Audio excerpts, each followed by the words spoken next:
Hello and welcome to Unacademy, a one-stop destination for the English medium civil services aspirants.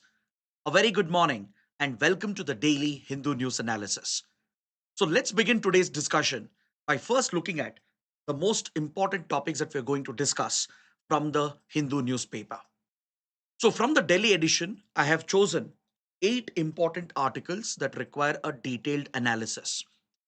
There are 5 articles especially which require a thorough discussion as they're relevant both for prelims and especially for the mains exam, and 3 small articles that are relevant only for the prelims examination.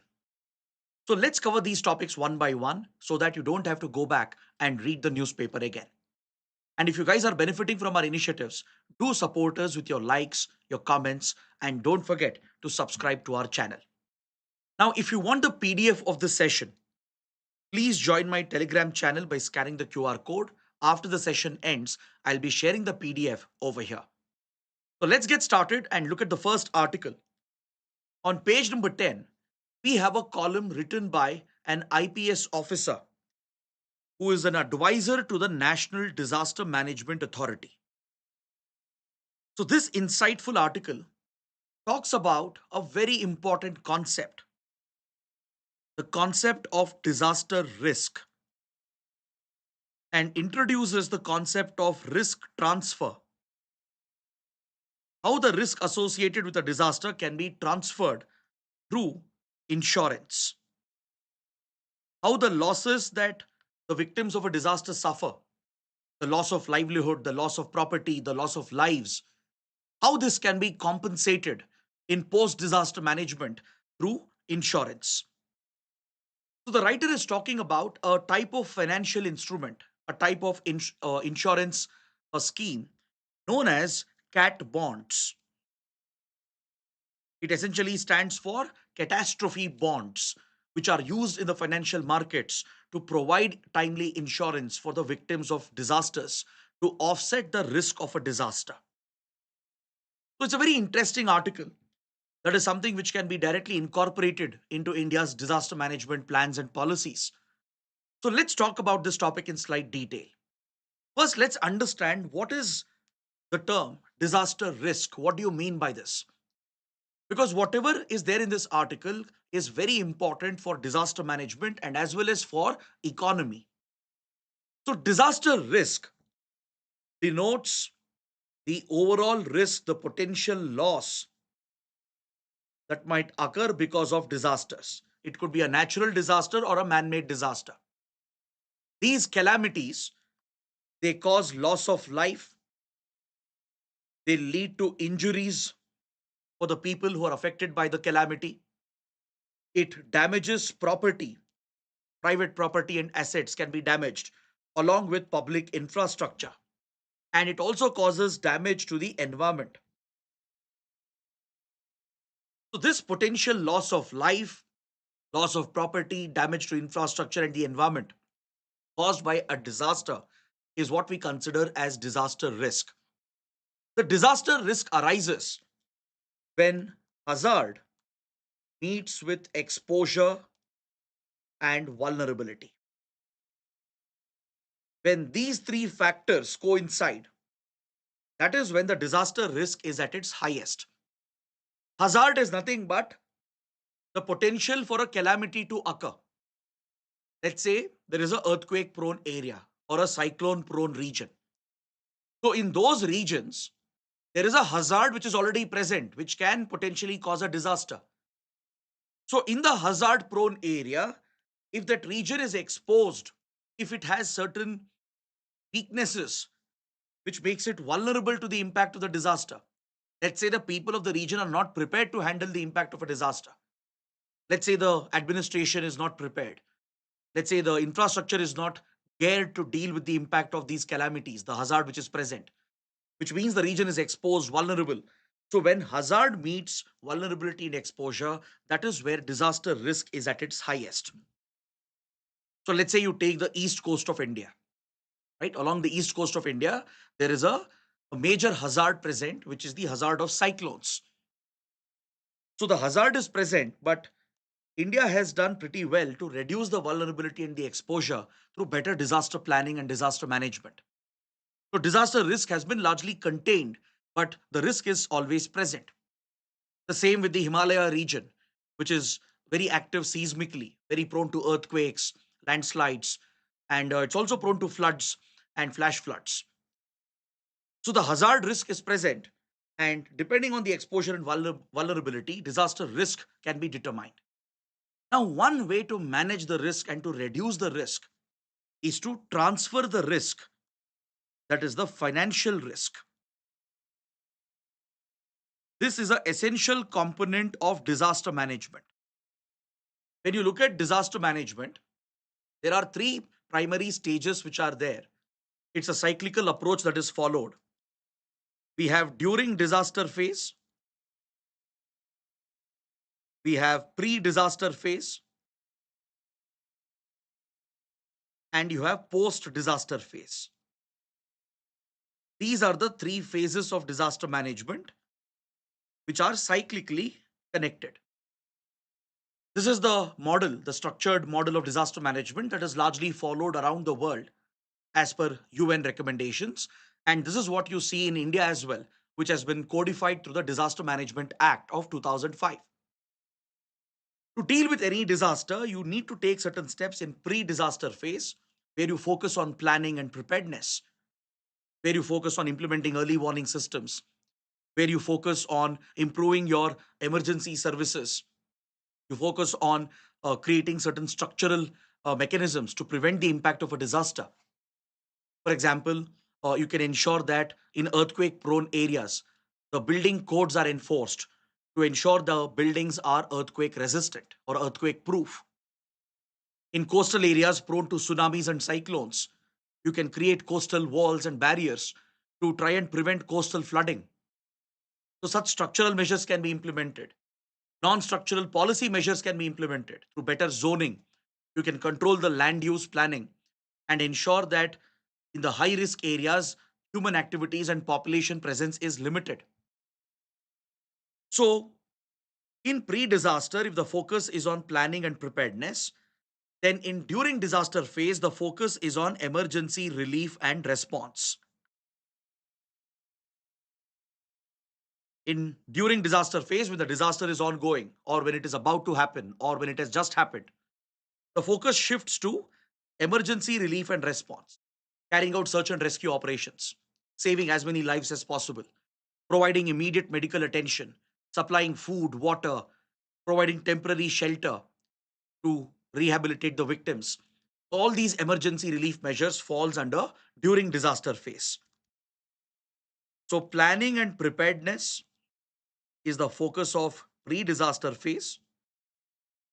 Relief and response is the focus of during disaster phase, whereas post disaster, that is in the long term after the disaster has happened, the focus shifts to reconstruction, rehabilitation. You try to bring back a sense of normalcy to the affected area by reconstructing the affected region and rehabilitating the people. So, in post disaster phase, one of the key priority is to ensure that the victims of a disaster are adequately compensated. In fact, there should be some immediate compensation which is given during the disaster itself or right after a disaster has occurred. And after accounting for the long term losses suffered by the victims, there should be additional compensation given in the post disaster phase. So, giving financial compensation for the losses suffered by the people is an integral part of disaster management. And this is what we refer to as risk transfer. You're transferring the risk of the financial losses during a disaster either to the government or to the insurance companies or to reinsurers or to other intermediaries who can provide such financial protection. This is what we do in case of life insurance, health insurance, or automobile insurance as well. The financial risk involved is getting transferred through your insurance. So, what if this concept is applied in disaster management? Because your regular insurance, let's say a life insurance or health insurance, You might be aware it doesn't cover natural calamities. If you have seen the movie OMG, starring Akshay Kumar as well, right? There is a very good depiction of this dilemma that people face, where act of God, the so-called act of God, which covers natural calamities, is not covered by insurers and the insurance companies. So eventually, the victims of these tragedies and calamities, they are left in the open, right? They're exposed. They are, pushed to take the entire loss on themselves.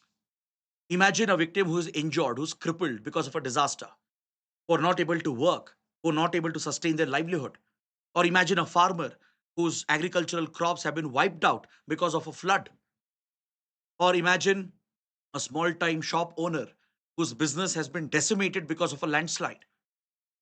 So their livelihood is completely uprooted. The whole region would have suffered the economic consequences. And it's going to take many years or maybe even decades to even build back some normalcy to that affected region. So the writer here, who has expertise in disaster management, who advises the NDMA as an IPS officer, provides an example of transferring the risk, the financial risk in disasters, through a financial instrument known as CAT bonds. It stands for catastrophe bonds. In fact, this is already quite popular around the world, especially in Western markets. You already see the implementation of catastrophe bonds, CAT bonds, post 1990s, following deadly hurricanes in the United States. The US government introduced these sovereign backed catastrophe bonds or CAT bonds, which are backed by reinsurers, intermediaries, and the larger financial markets. It's a very unique hybrid insurance product, the unique hybrid insurance product, which also serves as a debt instrument. Just like a government issues various bonds like treasury bonds, green bonds, etc., sovereign governments can introduce catastrophe bonds or CAT bonds into the financial markets. And there are actually takers, there are investors who are willing to put their money on these catastrophe bonds, which are essentially a tradable securitized product. It is a tradable securitized product. So when governments introduce such an instrument, right, when the government guarantees that a certain interest would be paid,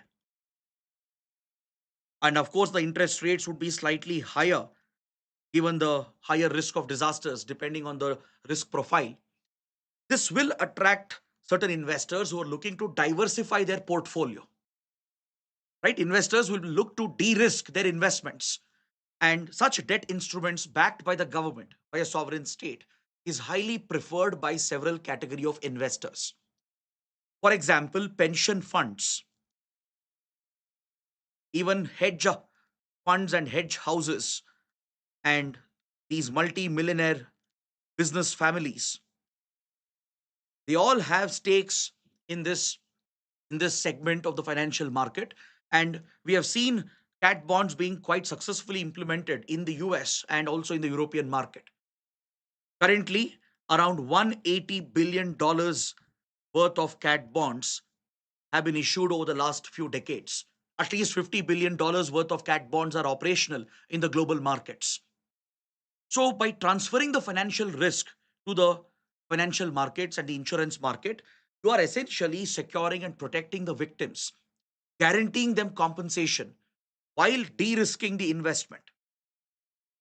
So, this premium for the insurance will, of course, be borne by the government eventually, but the investors take a part of the risk because they stand to gain higher interest, and there will be a higher guarantee for the investors as well of making decent returns and de-risking their portfolio, as it will have the backing of a sovereign government.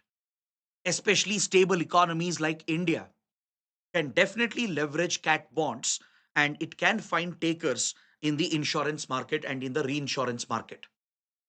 And if we involve credible intermediaries like the World Bank or the Asian Development Bank to back such a product, it will add even more credibility to the instrument. So we can attract investors from the global markets, from pension funds, hedge funds, etc., and push them to buy these cat bonds issued by the government, backed by the government, at the promise of decent returns, very stable returns, which is guaranteed, thus de-risking the investor portfolio while transferring the financial risk of disasters. So this can be a great option to transfer the risk, the financial risk, and thus ensure compensation for the victims of disaster. So this is something the government should consider, according to the writer, given the higher risk of extreme weather events in the coming days because of global warming and climate change. Is that clear? Of course, there are some shortcomings, there are some disadvantages and risk factors associated with catastrophe bonds. One major concern is that the conditions and criteria which are defined for the insurance payout, it should not be unreasonable. For example, let's say the condition of a cat bond says that compensation would be paid as insurance to the victims if a earthquake of 6.5 magnitude hits the region. But what if the earthquake which actually occurs is just 6.4, 6.3 on the Richter scale? Just because of a slight technicality, the people who have been insured by their government, they may not be able to get the payout because it did not meet the threshold criteria. That is the reason why cat bonds, the conditions and criteria has to be very well defined. It should be transparent, it should be people friendly, it should focus on enabling the victims and focus on essentially transferring the financial risk. So it all depends on how it is essentially worked out, how it is negotiated, how it is implemented. In fact, India can even provide leadership to entire South Asia in this regard, and we can introduce a cat bond for the South Asia region itself. Maybe a earthquake catastrophe bond for the Himalayan belt covering Nepal and Bhutan also. Maybe a cyclone tsunami cat bond covering Bangladesh, Sri Lanka, Maldives, and Myanmar. So India can take such leadership roles, and with India's backing, with the backing of the stability of the Indian economy, India can work out favorable terms. If we can include intermediaries like World Bank or ADB, which adds more credibility, we can definitely pull in these reinsurers and investors from the markets to buy these catastrophe bonds. But it all depends on what are the conditions, what's the criteria, how it is implemented. And another concern, another disadvantage would be the premium cost. This should be fair and reasonable. So, to ensure that the premium cost, which eventually the government is going to bear, to ensure it is fair, it should be linked to the market conditions, market prices, the market demands which are there, right? It should adequately account for the risk factor present, and accordingly, the product should be priced so that it shouldn't become an unfair burden on the government. The other disadvantage here is that, let's say, for few years there are no major disasters, then people eventually will start questioning that why are we investing in these cat bonds? Why is the government incurring the premium cost, paying the interest to the investors, though there are no disasters happening? Right? You see this with health insurance as well. Many times, even though you are looking to buy a health insurance, your family members, maybe your parents, right, or your grandparents, they might discourage you, saying, "Why are you paying the premium every year? Nobody is falling sick, nobody is getting hospitalized. We are simply paying the money to these insurance companies." Right? Have you heard of such arguments in your families? If yes, please let me know. They will try to discourage you from investing in insurance, though it is very essential. Correct. You may not fall sick all the time. You may not get hospitalized all the time. But eventually, when it happens, right, that is a risk you're dealing with. And insurance gives you that financial net, that security net to protect you from complete financial collapse. So, in case of cat bonds as well. Eventually, media, public, and opposition might question the government. Why are we investing in these cat bonds unnecessarily? You're paying such high interest to these investors. There are no disasters happening. So such questions might come up. So that is why it should be ensured that the rates, the premium cost is reasonable. And for that, it should be linked with the market conditions. And the criteria has to be fair as well to ensure that the victims actually get their compensation post disasters. So please focus on this topic: disaster risk, risk transfer, and catastrophe bonds.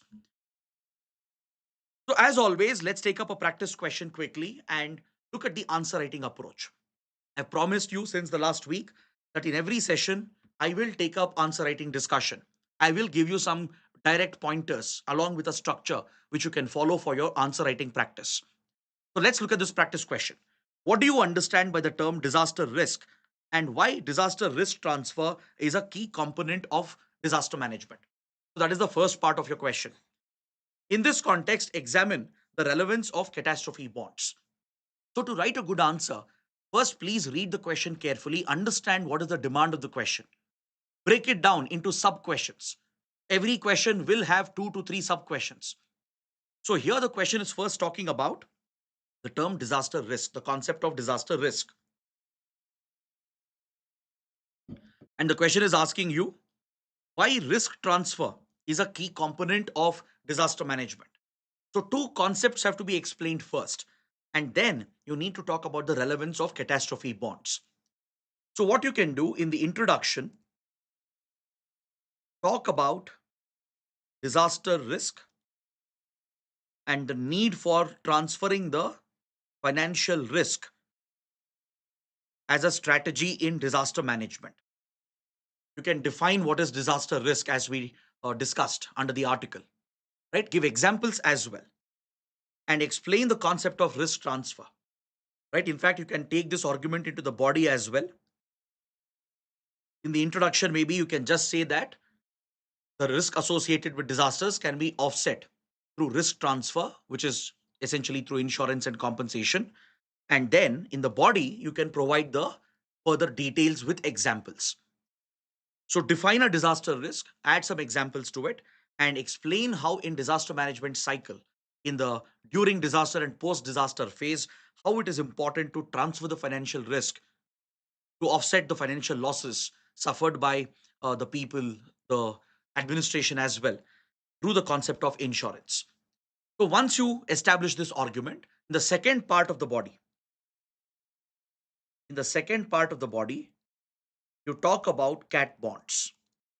Explain how it is a unique hybrid insurance instrument, right? A debt instrument of sorts backed by a sovereign government, and investors can invest in these cat bonds so that they can uh, diversify and de-risk their own investment portfolio. They could also be attracted by the stable and higher returns which are guaranteed. So there is enough financial capital available in the markets to attract investments towards such catastrophe bonds.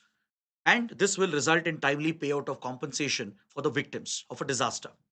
And these are tradable securities, tradable securitized products backed by the government.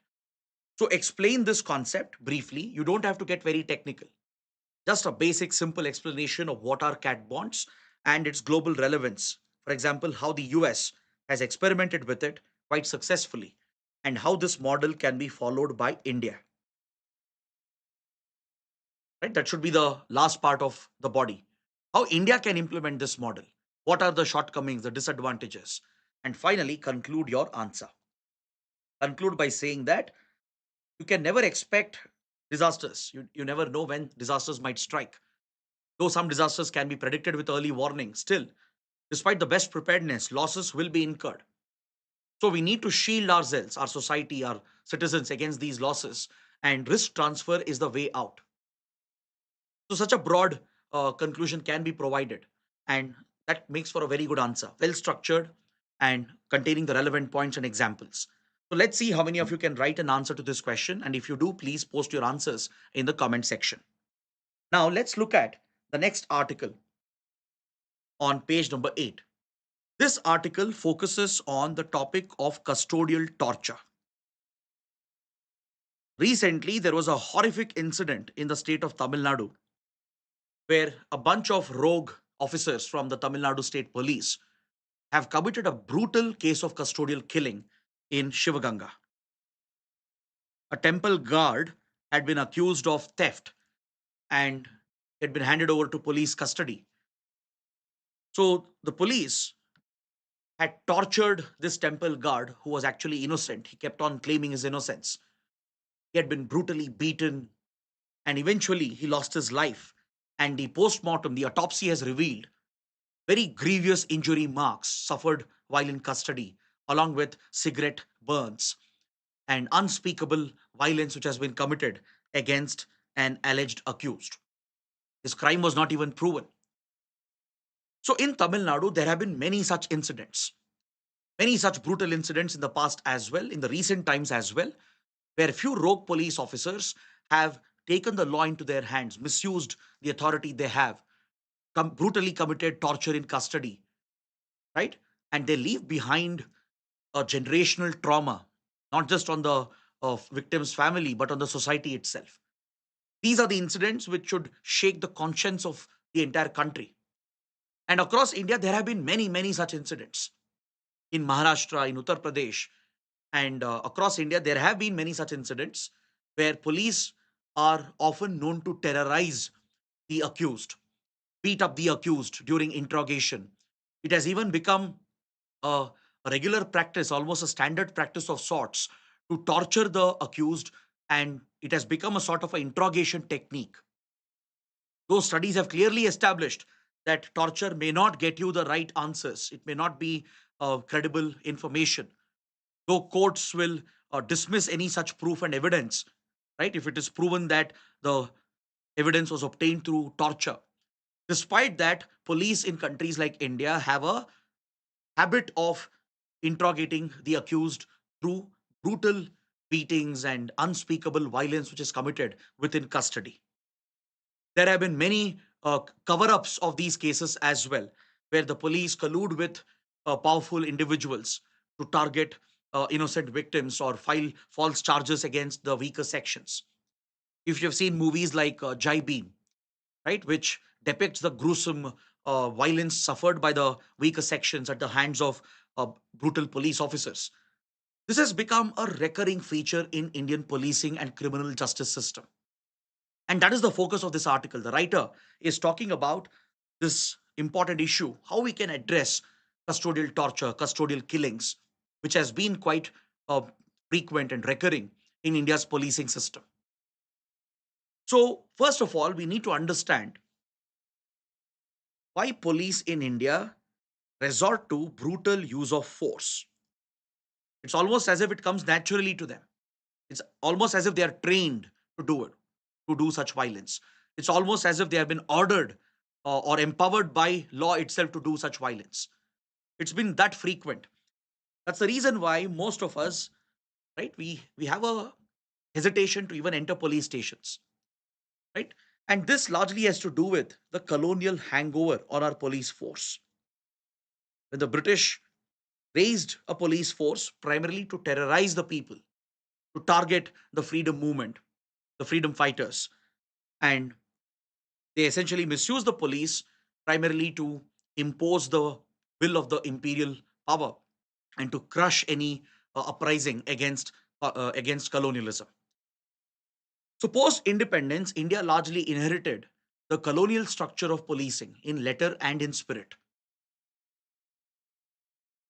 So this has a large role to play in the tendency of the police to rely upon violence.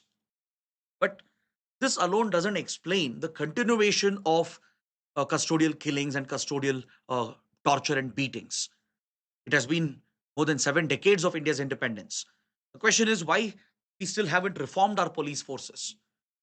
Though police reforms is a much debated topic, there have been several committees which have been set up on police reforms.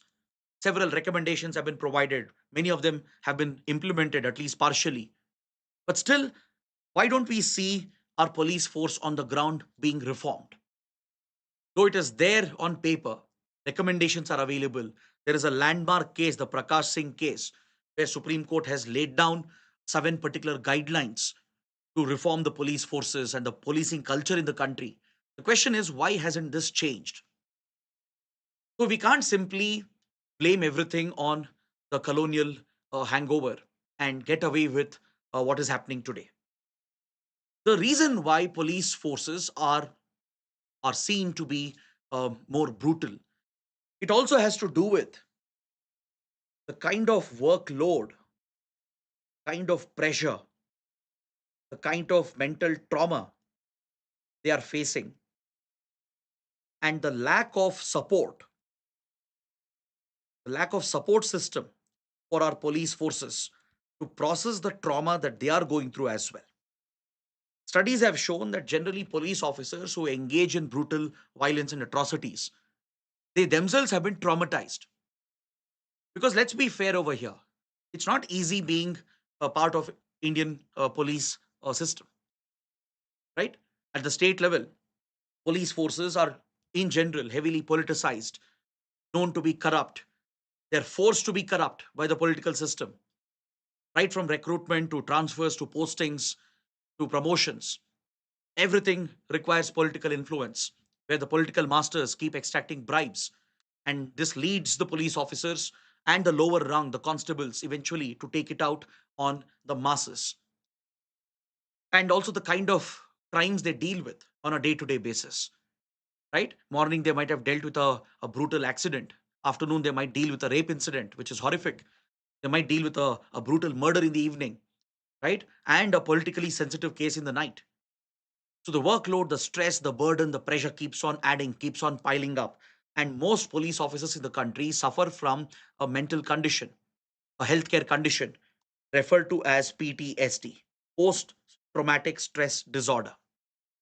When you go through severe trauma, which is emotionally scarring, right? It leaves behind an impact. And the lack of emotional support, the lack of mental health care facilities, the lack of acknowledgement of this crisis is also at the root of the problem. Then, more importantly, training.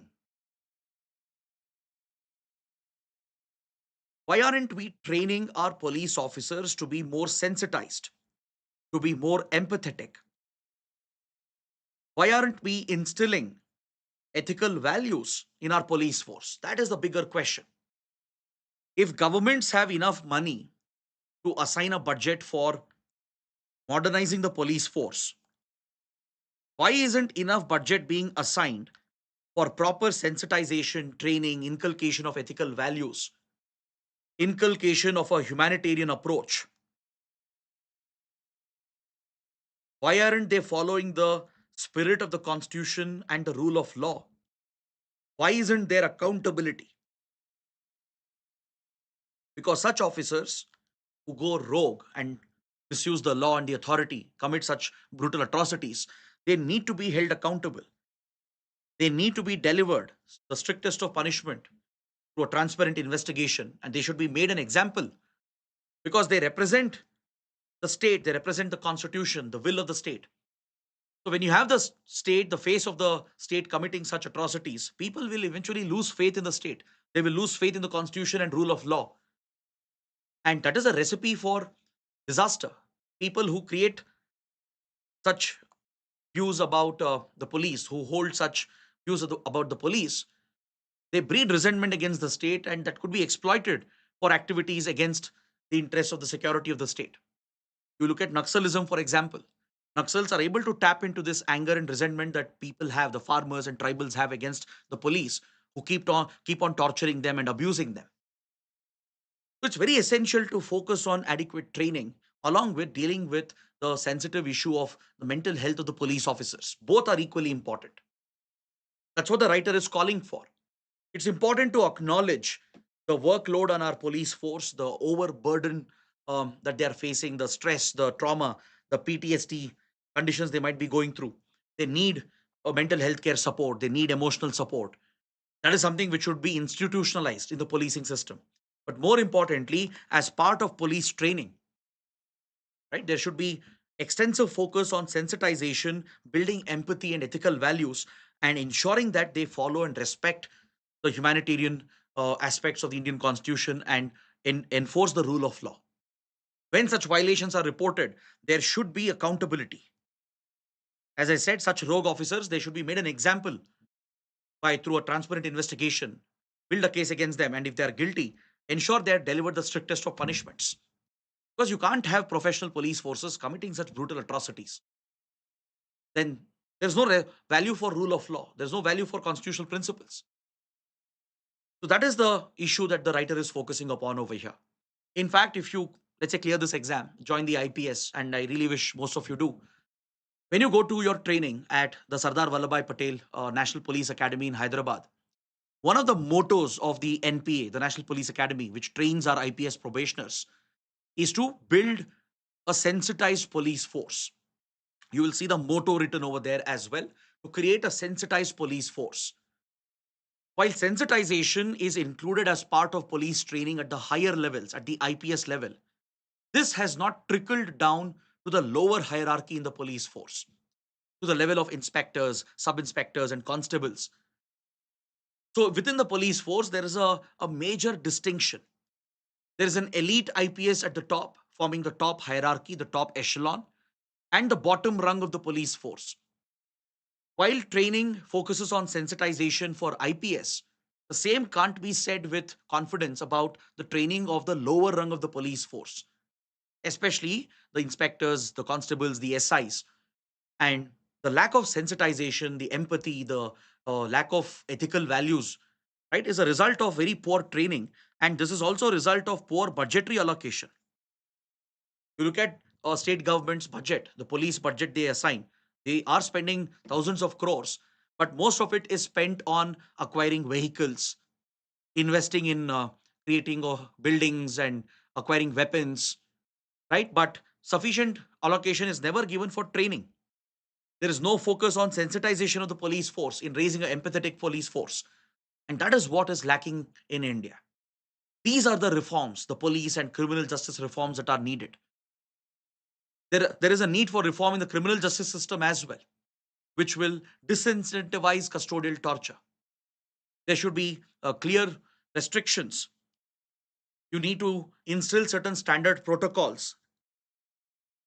For example, making it mandatory for camera recording of every interrogation. You look at Western countries or developed nations, for example, when the police interrogate the accused, right? They have certain checks and balances. Everything is recorded on camera, on cameras which can't be tampered with, where the recording cannot be stopped. This is mandatory, and if required, the footage will have to be produced in court to ensure that the accused has not been unnecessarily pressurized or threatened or targeted by the police. But in India, these standards are not followed. Most interrogation happens off camera, and whatever happens in the custody, or sometimes even at these black sites outside of the police station, is not even reported, it's not recorded anywhere. The lack of SOPs in investigation, the way in which evidence is treated by the courts, is what needs to be addressed. The courts have a responsibility. The criminal justice system that we have needs overall reforms, along with reforms in our policing system. So, what do you think about this sensitive issue? Let me know in the comments. How can India deal with custodial torture and killings? What are the kind of police and criminal justice reforms that are needed? Please let me know in the comments. And take up this mains question. Custodial torture and killings are horrific outcomes of an outdated policing and criminal justice system that lacks reforms. Critically analyze. Let's see if you can write an answer on this question. Next, on the supplement page, where Hindu covers some interesting science and tech developments, there's a detailed article on time measurement and the SI unit of 1 second. See, the article itself is very technical, loaded with scientific details. But of course, that depth is not needed for our exams. But what we need to understand here is the concept of 1 second. How are we exactly measuring time? Why is it important to maintain accuracy in time measurement? How do we ensure global coordination and maintain the same SI standard? Because even if there is a slight mismatch of a fraction of a second, this will lead to chaos in global communication, navigation, and other global systems that we have put in place. You look at your computers, you look at your GPS navigation, telecommunication systems, accurate timekeeping to the fraction of a second, to several decimals of a second is critical, or else everything that we have built will go into chaos. Systems can't function without keeping time accurate. So, how has humanity developed the way to measure time, to keep the accuracy of time? The basic fundamental unit of time is essentially a second. So, what is the exact duration of a second? What defines it? How is it quantified? How is it measured? How is the standard maintained and followed around the world? That is the issue being discussed in this article. See, under the SI standards, there is a global standard, of course, for the duration of 1 second, which initially was established through the quartz crystal, which predominantly is used even in our wristwatches and wall clocks. Based on the oscillation of the quartz crystal, the first global standard was developed to determine the duration of a second and to ensure it is as accurate as possible.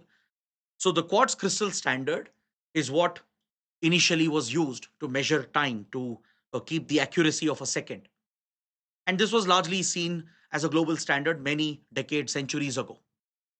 But have you noticed your watches or your wall clocks, which are powered by this mechanism, the quartz crystal mechanism, they eventually lose time.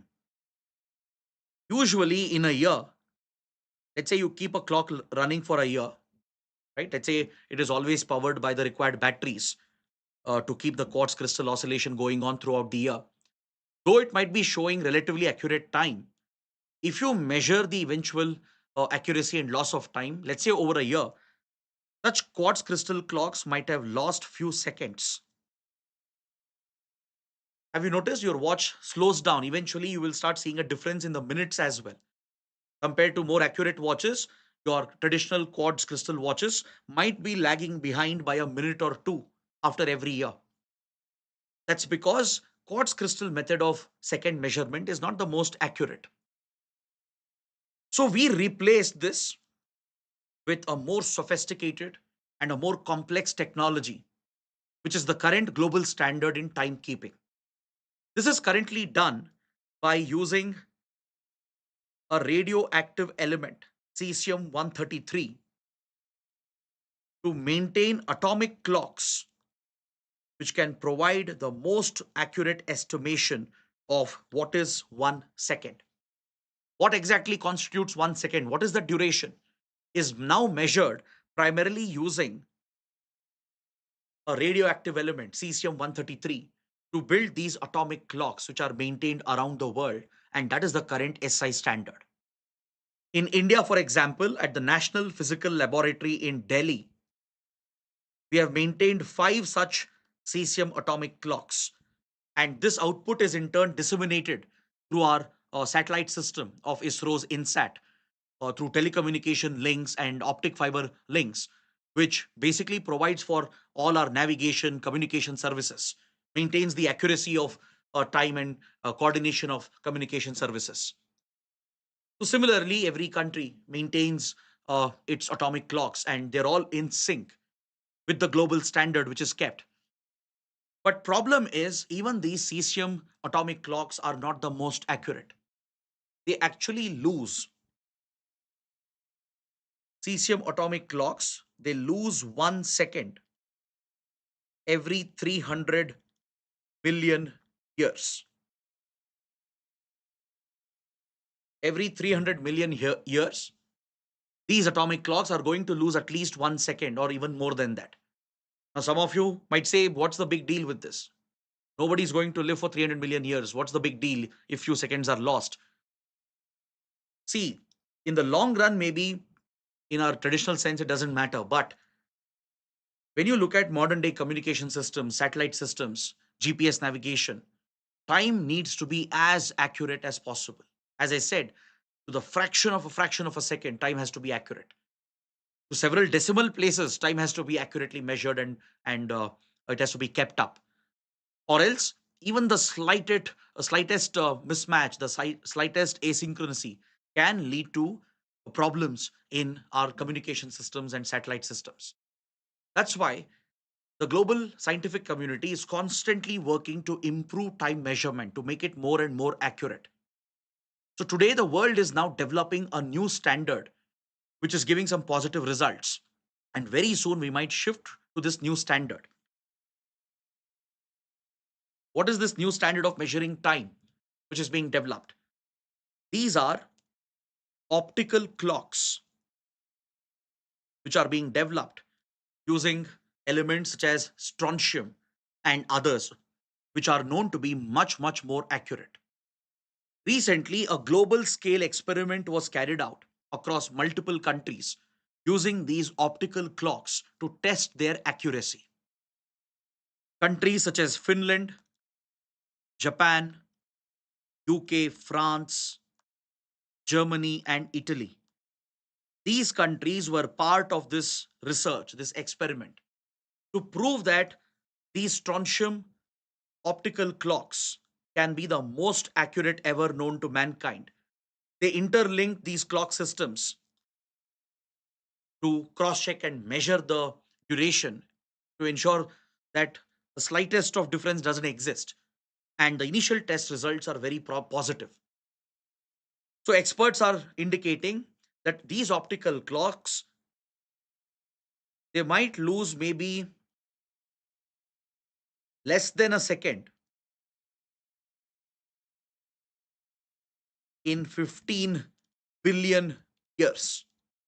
That is the accuracy of these strontium optical clocks. It is accurate up to the 18th decimal, measures a second's duration up to the 18th decimal point. Just imagine how accurate it must be. It loses just less than a second in 15 billion years. So, this standard is likely to be adopted by the end of this decade. By 2030, the world might adopt the strontium optical clock standard. We might move away from the cesium atomic clocks and eventually adopt strontium optical clocks, which are at least right now giving better results with regard to the accuracy of measuring 1 second. So, this has huge implications, not just for the scientific world, but for the world of technology as well, for computers, satellite based measurements and navigation, for telecommunication. This has very, very big implications. That is what is being covered in this important article. There are many more technical details. I would not like to bore you with that. It's not relevant for the exam. Just understanding these basic details is sufficient from a prelims and mains point of view. Now, let's move on to the next article. On page 12, there are two articles related to a FATF report and India's role in this recent FATF report. There's some very big development which has come up, and let's quickly understand this. So, first, let's talk about the FATF. What is FATF? The Financial Action Task Force. It's an intergovernmental body that was established in 1989 by the G7 countries.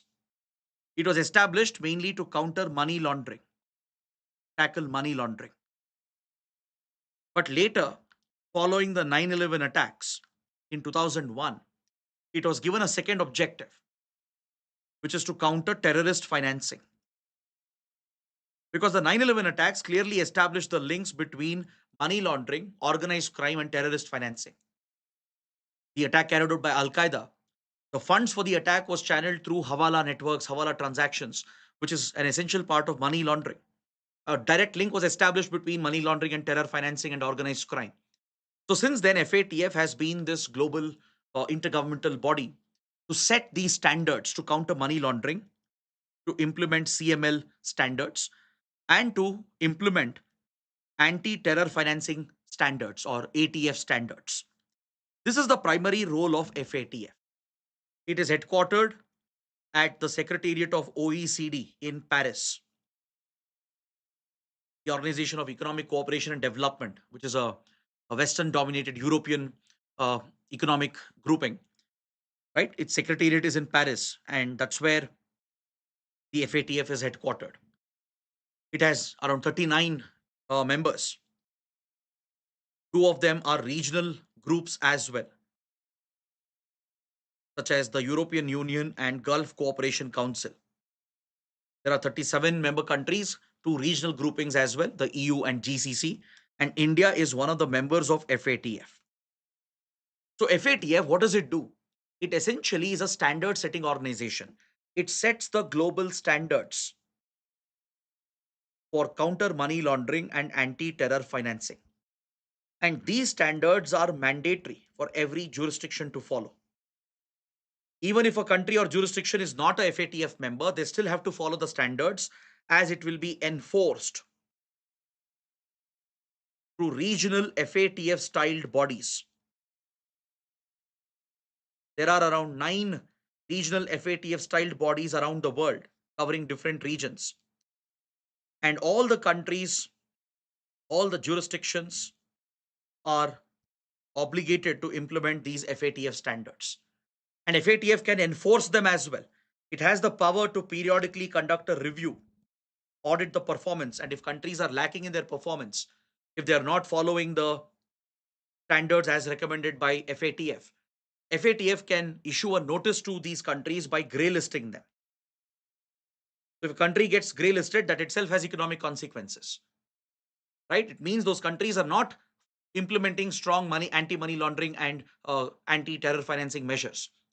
And if a country is deliberately not following these standards and unwilling to cooperate, it can be declared as a non-cooperative jurisdiction and it can be eventually blacklisted by the FATF.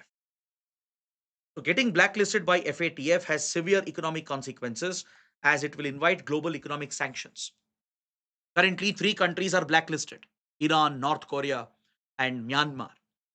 So, in such blacklisted countries, no international institution is going to provide funds and loans like World Bank, IMF, others. Nobody will provide any support and assistance to such countries. Global investors will stay away from such countries. Capital flow will be completely blocked. And foreign trade, import and exports will be directly hit. So, those blacklisted countries will get completely isolated, cut off from the global economy, going to cripple their economy. That is why FATF is a very powerful organization, and India has been relying on the FATF from a long time to counter terrorist financing, especially state sponsored terrorism that emanates from Pakistan. Thanks to the efforts of India, France, US, and others, Pakistan has been grey listed 3 times. It has served on the grey list 3 times.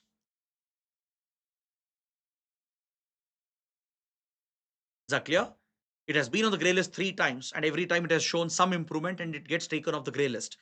But now India is making a renewed push to not only get Pakistan grey listed, but eventually blacklisted. Because as we know, Pakistan doesn't follow FATF standards.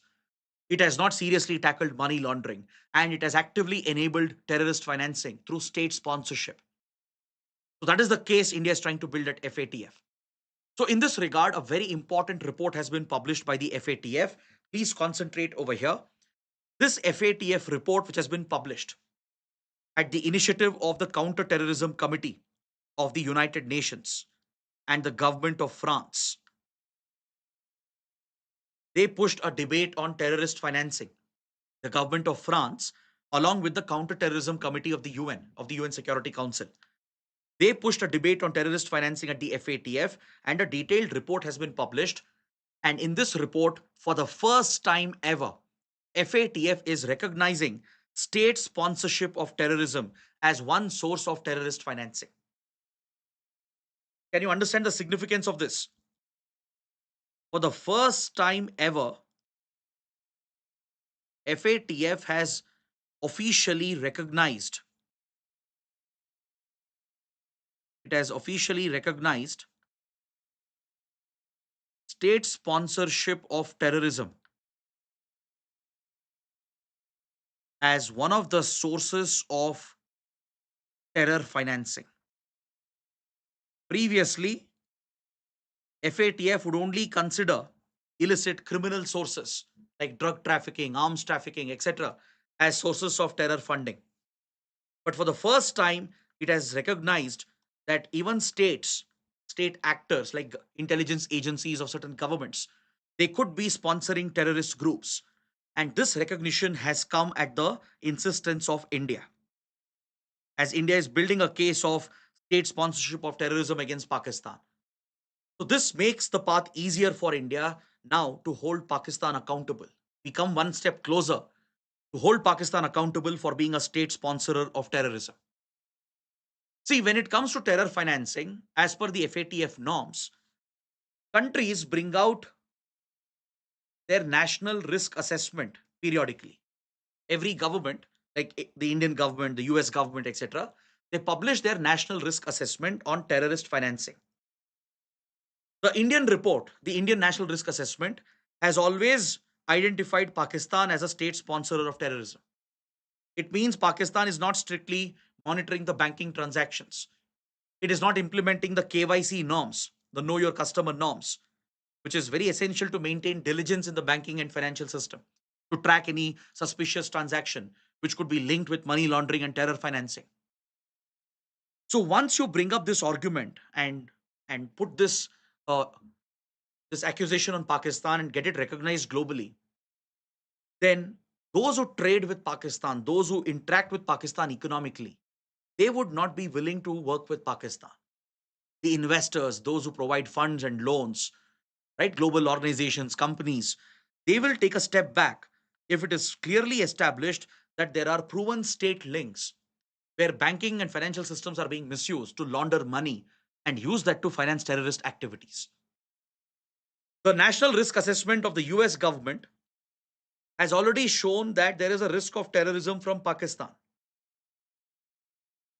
Whereas India's National Risk Assessment has already connected Pakistan with terror financing. Now, with FATF acknowledging state sponsored terrorism, that state sponsorship is also a source of terror financing, it might give a push for countries like US and others to acknowledge that Pakistan is enabling terrorist financing through state sponsorship. And if this is done, we will be one step closer to blacklisting Pakistan or at least creating a deterrent. And this could cut off Pakistan from the global economy. Investors will stay away from it. Those who transact with Pakistan, they will stay away from the country. And authorities around the world will become more cautious on any transaction which is directly or indirectly linked to Pakistan's banking system. They will carry out double scrutiny of any transaction tied with Pakistani banks, Pakistani institutions, and that could help India tackle the threat of state sponsored terrorism. That is why this is a very, very significant development. Now, coming to the next article, Prime Minister Modi has visited the African country of Namibia. PM Modi was on a 5 country visit over the last 9 days. Right? We have been covering this as well in our daily sessions. He visited the African country of Ghana in West Africa, cementing our ties with Ghana. Then he went to Trinidad and Tobago in the Caribbean and Brazil to attend the BRICS summit and Argentina, where key agreements were signed. Now, on the way back from the BRICS summit, PM Modi has visited a southern African nation, Namibia, which is very, very crucial for India. So let's discuss this visit quickly, just a few points, and we'll move to the prelim section. See, Namibia has a very difficult history behind it. Namibia has heavily suffered from colonialism. It was first colonized by European colonial powers like Germany at one point. Later, South Africa was given a mandate by the then League of Nations to govern Namibia after it was decolonized from Germany following the First World War. So until First World War, it was a German colony. Following the defeat of Germany, League of Nations, the then international organization, the predecessor of the UN, had given a mandate to South Africa to govern Namibia till it is ready for independence. But South Africa, which was at that point dominated by the whites, which practiced the apartheid regime, racially discriminating and brutally oppressing the natives of South Africa. This white apartheid regime eventually colonized the country. They were given a mandate just to govern the country to prepare it for independence. But the then Afrikaner white supremacist South African government colonized Namibia, committed brutal atrocities against the native people of Namibia, the Southwestern African people. They had to fight for their independence. They eventually got independence only in 1990s. It took several decades of struggle and India was always backing the independence movement of Namibia. Just like India took a strong stand against the apartheid movement and supported the struggle against apartheid and essentially dismissed the apartheid regime, right? We stood with Nelson Mandela, the African National Congress, gave complete support to the fight against apartheid. Similarly, India was one of the biggest supporters of decolonization right from independence, right from 1947. At platforms like United Nations, India has always backed decolonization, even supported the independence movements of several countries with diplomatic and financial support. So many African countries, they have India to thank for their independence movement, as India started directly financing and backing the independence movement of several African colonies. So in Namibia, we kept on backing their independence movement till 1990. In fact, the people of Namibia had set up a parallel government called SWAPO, the Southwest African People's Organization, which was fighting for independence from the clutches of South Africa's colonialism. India allowed SWAPO to set up an embassy in Delhi even before Namibia was independent as a country. We gave them funds, gave them financial support, gave them diplomatic support at the UN, and played a direct role in their independence. India was one of the first countries to provide such direct backing to the decolonization of Namibia. And this is an issue that Prime Minister Modi spoke about, the deep historical links that connects the two countries. Now, today, why is Namibia so important? Just like any other African country, Namibia is blessed with immense resources. It's a land of resources. And more importantly, it has something which is very, very precious for India. It has uranium. Please note, Namibia is the world's fourth largest producer of uranium. India desperately needs more uranium to power our civilian nuclear program. We are heavily dependent on uranium supplies from others. In fact, India has even signed a civil nuclear agreement back in 2009 with Namibia. The then Manmohan Singh government achieved a historic milestone with our relations in Africa by signing a civil nuclear deal with Namibia, as Namibia can be a reliable supplier of uranium in the coming future. If India were to join nuclear suppliers group, then if such civil nuclear deals become operational, then countries like Namibia can be a reliable supplier. It is also blessed with gold and diamonds. But India is not just interested in such precious resources. We are also focused on critical resources like copper, zinc. Namibia has plenty of copper and zinc. It also has plenty of oil and gas. It is already a supplier of oil and gas to India. So it's crucial for India's energy security. Is that clear? See, India is not here to take away Africa's resources. We are not like China or US or other Western powers which have always looted Africa. Africa has always been looted by the West and today by China. They are mainly looking at looting African resources for their own benefit. If you look at China's investments and relations with African countries, it's largely one sided, which mainly benefits China's interests and never mutually benefits the African powers. But India has always said that our African diplomacy is mutually beneficial. We are not in the business of looting someone's resources. We share the pain of colonial history and exploitation. So, India is looking at a mutually beneficial partnership with our African friends.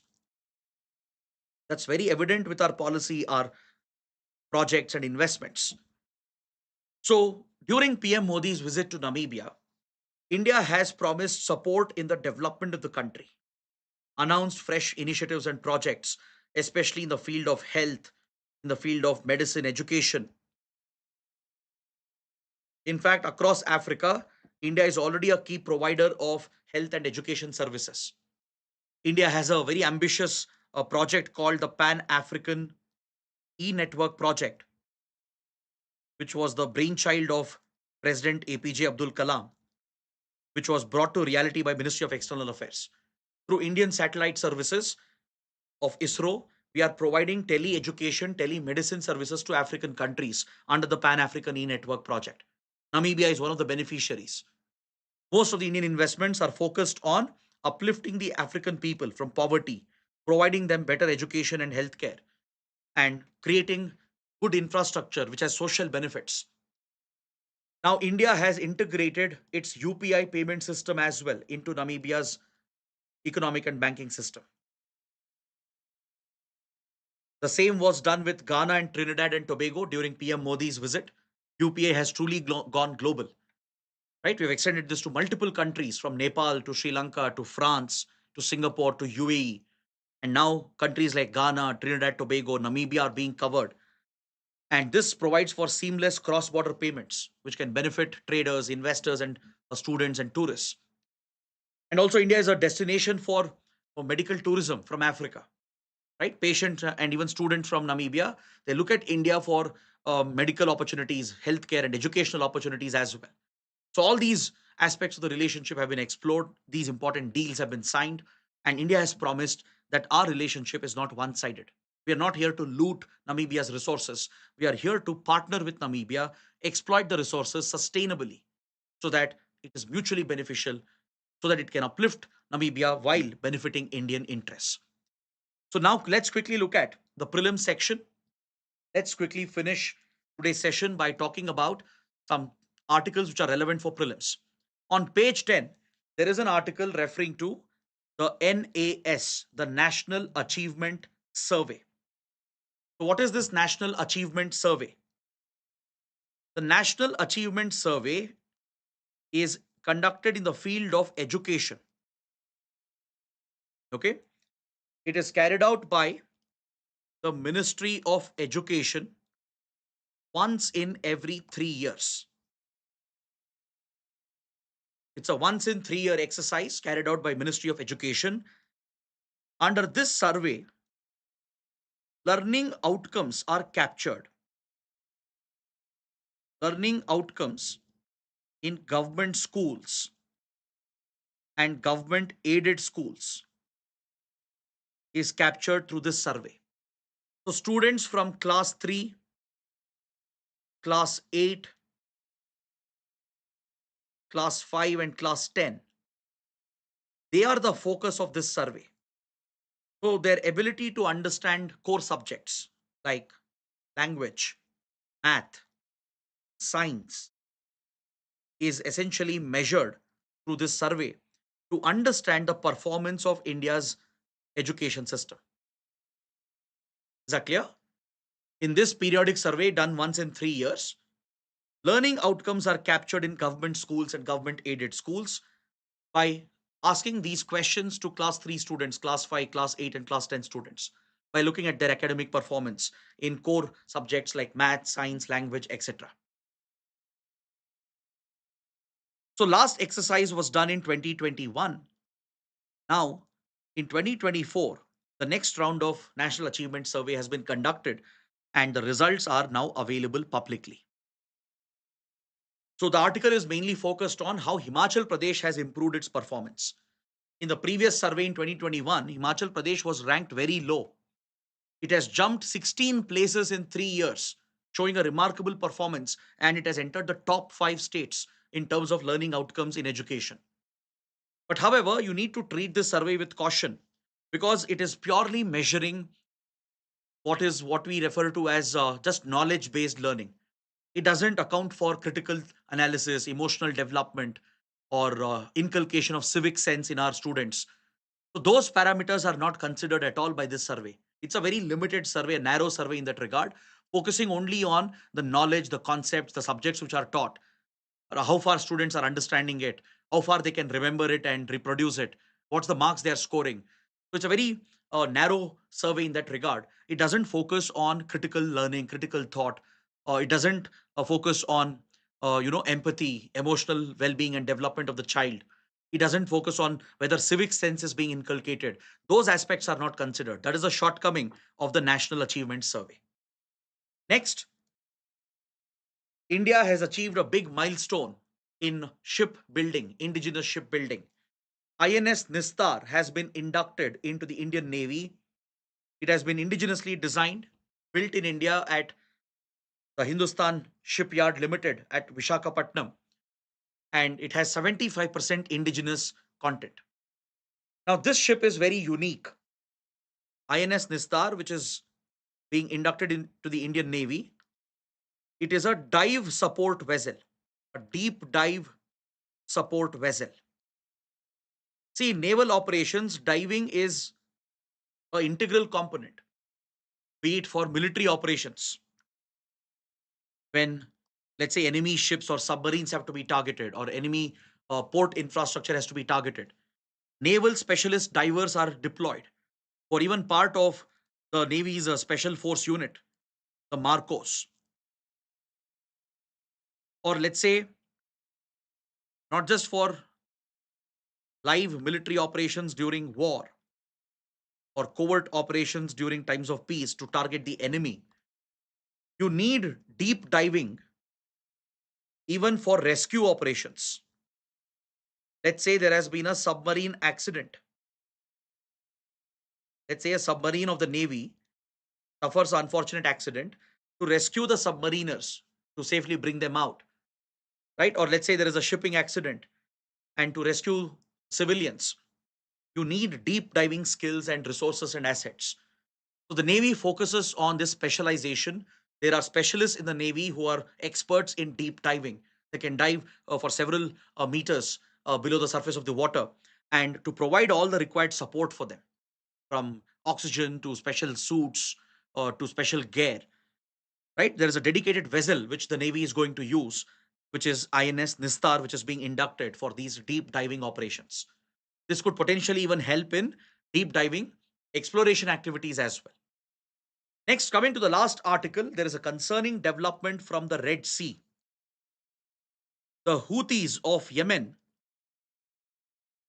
the rebel group which has captured territory in Yemen, which is alleged to have been sponsored by Iran as a proxy of Iran, has recently mounted two major attacks on commercial ships, and it has sunk two commercial vessels. Now, this is a very serious development which is being reported. The Houthi rebels have used RPG grenades, even missiles and drones, and targeted opening of fire against commercial vessels, and two of them have been sunk. Some of the crew members have been killed as well. So these Houthi attacks have been going on since the last couple of years, since the Gaza war began, as the Houthis have declared support for Palestine. They are believed to be backed by Iran. It is seen as an Iranian proxy, and the Houthis have been launching attacks against Israel, even against United States, UK, and their interests in the region. The Houthis have fired direct missiles, drones at Israel and American and British military bases and military assets. They have disrupted shipping through the Red Sea, which is a critical shipping route. Right, the shipping route via Bab el Mandeb. You can see the Bab el Mandeb Strait over here, a narrow choke point near Horn of Africa. This route from Gulf of Aden into Red Sea through Bab el Mandeb. It's a critical shipping route for global trade, as it is the shortest and most viable route to connect Indian Ocean with the Atlantic, to have a trade route between India and Europe. Right? It passes through Suez Canal, eventually in Egypt, towards the north of the Red Sea, and connects with Mediterranean. This vital shipping lane has been disrupted since the last couple of years, and as the Houthis have been targeting commercial ships, they say they are only targeting Israeli linked ships or American linked ships, but that is not entirely true. They've attacked other ships as well. Some of their attacks have landed in the Arabian Sea, closer to India's coastline. So these adverse developments are a big threat for global shipping. It can disrupt the movement of cargo through this critical trade route, which has a significant economic impact on India as well. Now, the sinking of these vessels represents a much bigger concern, because the crew members could very well be Indian. I hope you know, in merchant shipping, India is one of the biggest contributor in terms of shipping labor. Countries like India, Philippines, right? They contribute the biggest chunk of labor for the merchant shipping industry. In the current incidents which have happened, at least one Indian has been reported already. So there is a direct risk for Indians, as most of the ships will have Indian workers. Most of the ships traveling around the world will definitely contain Indian workers, as India is a big contributor to the merchant shipping industry. So, apart from the direct threat on trade routes and our economic interests, there could be a bigger risk where Indians could get trapped in this conflict. So, right now, the global community has been running several operations in the region. For example, European Union has been running mission Aspidus to counter the Houthis. The US has its own military operation going on in coordination with UK and Israel, where they have been bombing Yemen and targeting the Houthis. Israel has repeatedly bombed Houthi targets, including strategic locations like the Hodeida port and the capital Sana'a, right? They have all been targeted by Israel. So as the tensions escalate over here and the Houthis who are well armed by Iran, as they keep targeting commercial cargo vessels, the risk for global shipping is increasing and this could impact India severely as well. All right. So this is what you need to know.